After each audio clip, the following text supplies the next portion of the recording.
Magandang araw sa lahat. Ngayon, ang sisirain natin, well, sira na rin pala to, so hindi na natin masisira. Ford Ranger Gen 1. Ayan, ang problema niya, lumulusot yung preno. So, nalaman ko, ang ginawa ko, dito kasi basang-basa, hindi ko alam kung saan galing, dito, dito, o dito. So, ang ginawa ko, nilinis ko muna siya. Pinunasan ko, tapos spray tayo ng carb cleaner para matuyo. Tapos inapakan ko para malaman kung saan lumalabas, at dito siya lumalabas.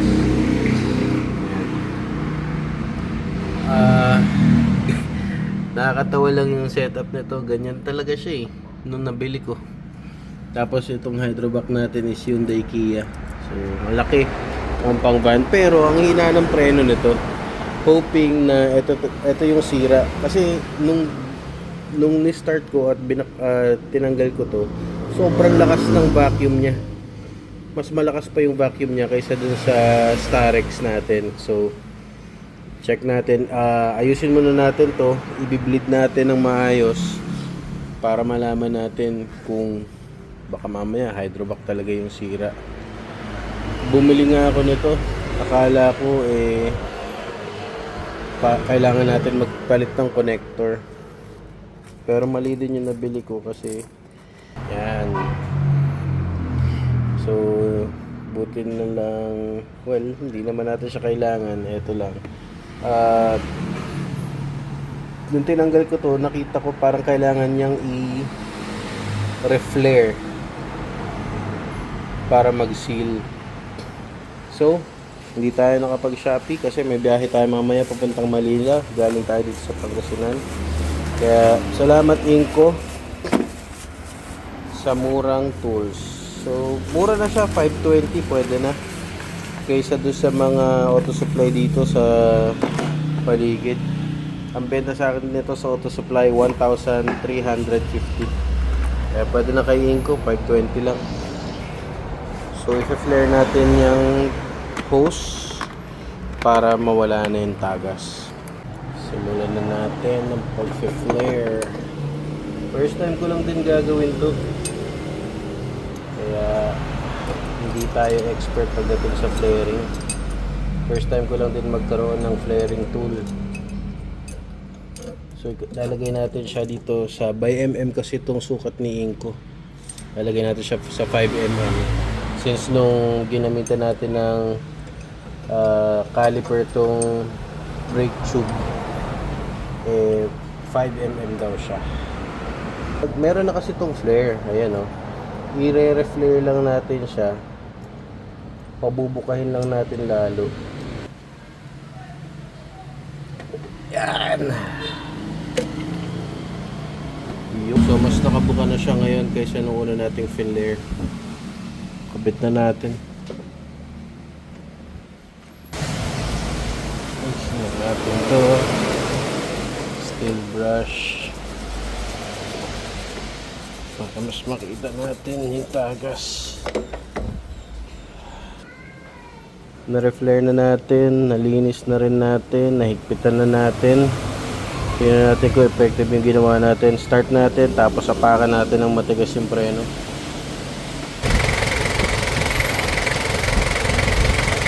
Diba mas lumakas?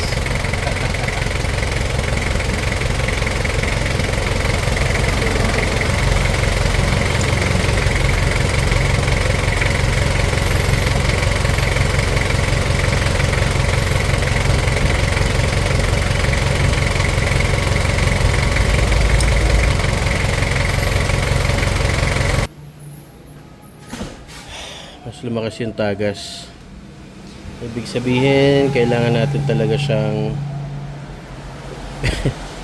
putulan tas i-reflare, o putulan at i-flare. Sige, gawin na natin para matapos na yan.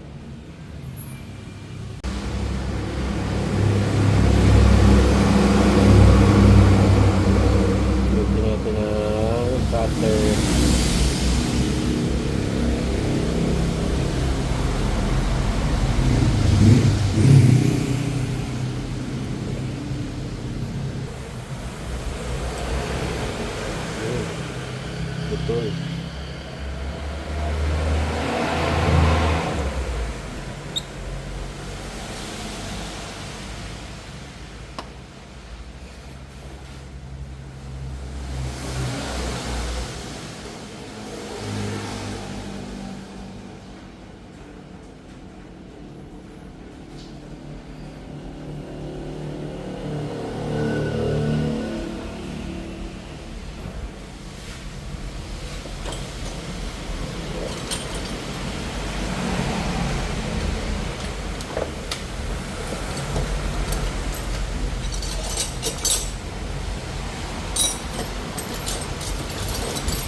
ito, nalinis na rin natin.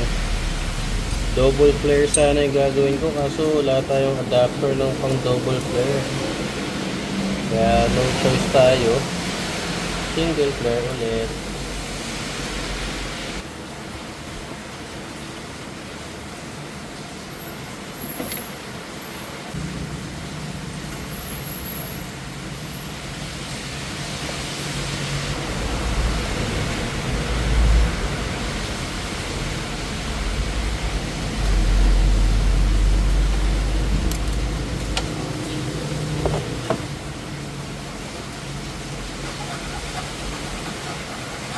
Dito tayo sa flaring tool ni Lolo.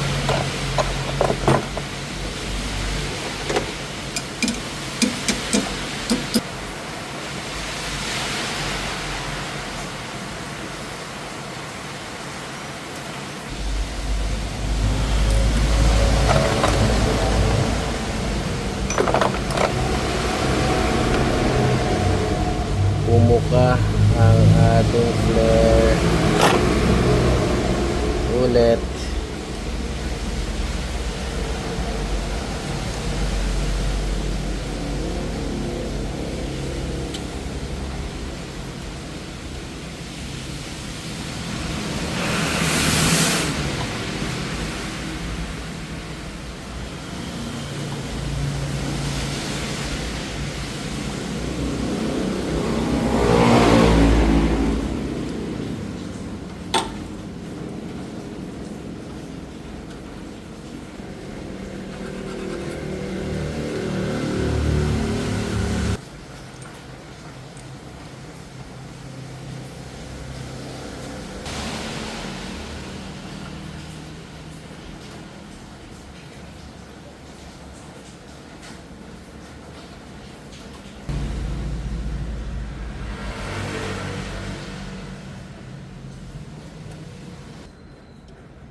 Testing!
Success na tayo. Kailangan pala lang sobrang higpit.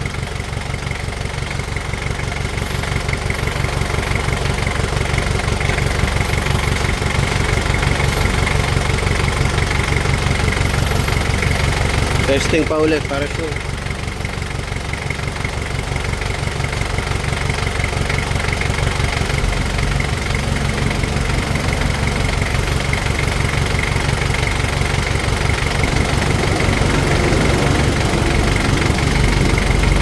Okay, tuyo. Very good. Kala ko hindi na tayo makakabiyahe. Tuloy ang biyahe natin sa Pasig. Bibleed lang tayo ng preno. Tapos goods na tayo. Alright. Bibleed tayo ngayon. Preno!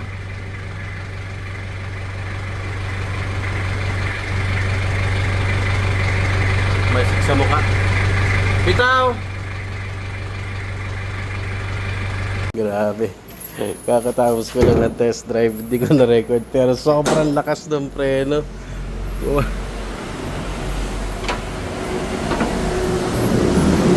Sobrang lakas ng preno. Kumakamot yung gulong pagka inaapakan mo.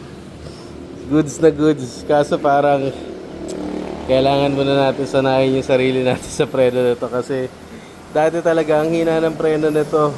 Spongy. Tapos kailangan mo talagang diinan para puminto siya. Pero ngayon pag diinan mo talagang pumapako. Talagang kumakamot yung gulong. Kaya hinay-hinay lang tayo sa preno. Pero sobrang saya ko. Sa halagang 520 yata, 525 nakabili tayo nung flaring tool and okay naman, gumana naman. Hindi na natin kinailangan yung connector. Talagang nire-flare lang natin itong hose na to and okay na siya. So, isang dahilan na nakita ko kung bakit to nagka-leak is dahil yung intake niya nagra-rub dito, tumatama dito. So, nagva-vibrate ito. So, ngayon gagawa tayo ng bracket para sa air intake niya para hindi siya tatama sa brake lines. Ayun lang. Sobrang happy, successful. Happy DIY!